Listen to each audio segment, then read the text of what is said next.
کە زۆر بەجێ کە دەرەی خەریکی چی ئێکە گەگەر ئەو کاتی لە تۆپ وەرگیرێ دەبی علا دەرەجاتی هەبی خەریکی خوێ بۆی مە ڕۆژێ هەر نەبی 8 ساعات 9 ساعات 10 ساعات دو-سێ ساعتیش ئەو هێوای هەم بۆ دوورمان و نەخەش بەخوا قەتیش لە 7 ساعات زیاتر نەنووسیمە یعنی لە متۆستەیەوە لە بیرمە ئەم لە متۆستە و لە سانەی بەغدایان خوێندیە سانەی حەلیرە هەر لە سەرەتاییەوە تەڵەبەیەکی زیرەک بەێ ئەجا ئەو باسی وەی دەکەم کە عەربیم نەدەزانی پرسیاری وەم لێ دەکەونێ کاتی چوینە بەغدایە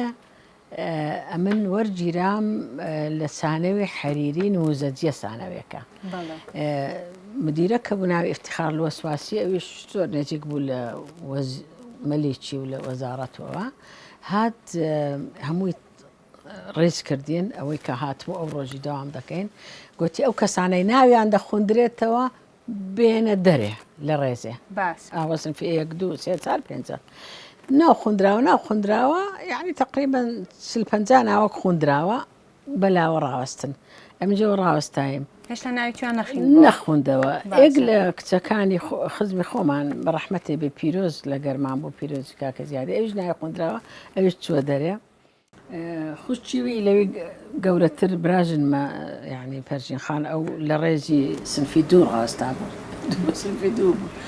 دوای ئەوان گوتی ئەوەی ناوی خوندراوە بچتەوە مارێ ئەمیش خێرا هاتمە دەر لە ڕێزیە بچمەوە مارێ گوتی ئەنتی گوتی ئەتوو ئشارەتی لێدام ئەو کاتی ملشعر گوتی ملشعر پرچمەوە هەرزە بەستر بوو گوتی ئەتوو بگەڕێەوە ڕێزێ ئەتوو نارێم عەرەبیم باش نەتزانی تێدەگەیشتم برێ لە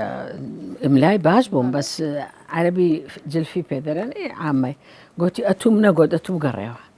دەرکەوت ئەوە بە دەرەجاتە ئەوەی دەرەجاتی باش نەبی لێ وەرناگیرێ کاک ساڵحم یا ڕەبی خوا سەلامەتی کابێتە دەر لە خەستخانەی گوتی ئەتەبا ئەمنوت و باش عەرەبی نازانین قسان نەکەینە تا باش فێر دەبین نەسحەتەکی باشی کردم دکتۆر ئوستازی جامیعە گوتی ئەمە هەر جێمان لێبی فعلەن هەتا 6 مانگان هەر دەمان نووسی یەکە کشتەکی گوتوا دەمان نووسی و دوای دەمان پرسی معنای چیە ئەوانی لمە گەورەترن و لە قادراغی ڕەحمەتی لەو چێنەوە دەمان پرسی فێر بووین دوای 6 مانجی بەتەواوی فێری عەرەبی بەتاوەتی زۆر باش ئەوە چیان کردین سنفی دوو مەقبولە الحلی عەرەبی فێدەگوتین لە سنفی شاعریش بوو شعرێکی گوتی ئینشای بنووسن ئینشایەکمان نووسی و گوتی وەرقەکانم دەنێ وەرقەکانی داینێ و دەخونتەوە دوای ڕۆژی دووەم دەرەجاتی دابووینێ ئێکێک لە گەرمان بوو ڕەجا شاوی دوایەوە بوو لەگەر جەماعەتی یعنی ئەو کاتی خەرچی ئەوەی بوو کەسرە ئەوەی ئاعزەمیێ هەستاوە گوتی ئوستادە گوتی کو دەبیعەتیە کوردە لەمنی زیاتر وەرگرتیە ئەو 20 وەرگرتیە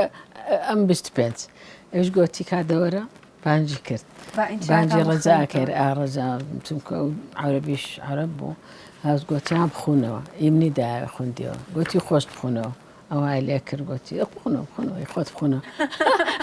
ئەمە شعرەکە باش بوو ناو ئینشاکەی زۆر بەقووەت بوو وەڵا گوتی دەبڕۆ لە جێ خۆدانشە کاتە ئەو مەرج نییە گەرە تۆ هاوزمانی خۆت نەبی نەتوانی تێدا زیرە تەبعاً دەبی هەوڵ بدەی ئیتر هەموو زانیانەوە ئەمن شتم زۆر لێ قەومایە شتەچی دی لێم قەومایە لە سنفی یەک بووم بیرین باشترە وەڵا فەرموو پێ خۆشحاڵ دەبم لە کاتەچی لە دویان ناردم گوتم ئفتیخار الوەسواسی بەترس بوو دکتۆر یعنی ئەوە بوو مدیری مستش ئەوکەی سانەوەکەی گوتیان ئەتووی دەوێ خوا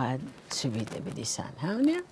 وەڵات چووم ڕاوەستام ئەوە مدیرەکان ئەو مدیرە معان مدیریش لەوێ بوو دووسێک لۆ پێکەنینەوەی دەرجێڕمەوە گوتی عەتیە ئەو هاتم شای کردم عینەکەچی و گوتم نعم عەتیە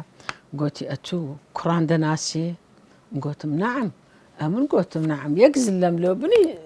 جێی هات گوتی ئەوە چووە زلم لۆ هات بەس لەبەر دەمی ئەوە ئەوڕاقە بوو هەی ئەکسەر ڕام کێشە ڕسمێکی تێدا بوو ڕسمی کاکم کاک سەڵاحم ئێستا ڕسمەکەی لەولایە دەیبینن ئەوەی گوتم کاکە ئەکسەر ماچم کرد نامەکەش ئەو هادانرا بووە بە کوردیە دەیخووننەوە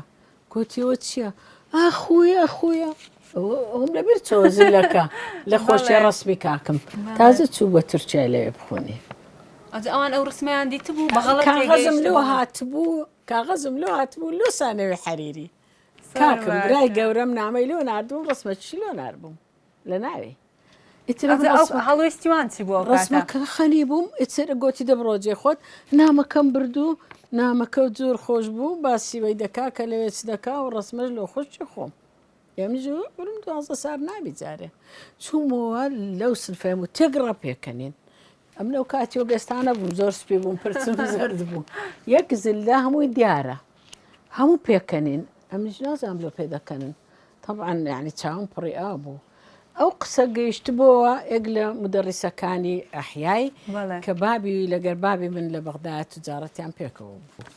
هندينا ما يكسر هات قوتي عتيم دني مديرة معلمة ديبو ورا قوتي عتي زارد السلم لي كرد ما تي كرد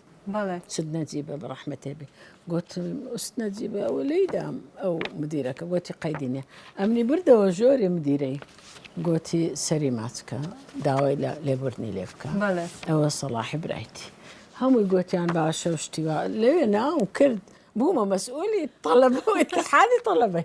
يعني خير تيدا أبوي شكا أقسم زماني مليتشيا بله ترى مسؤولية اتحاد طلب أبوهم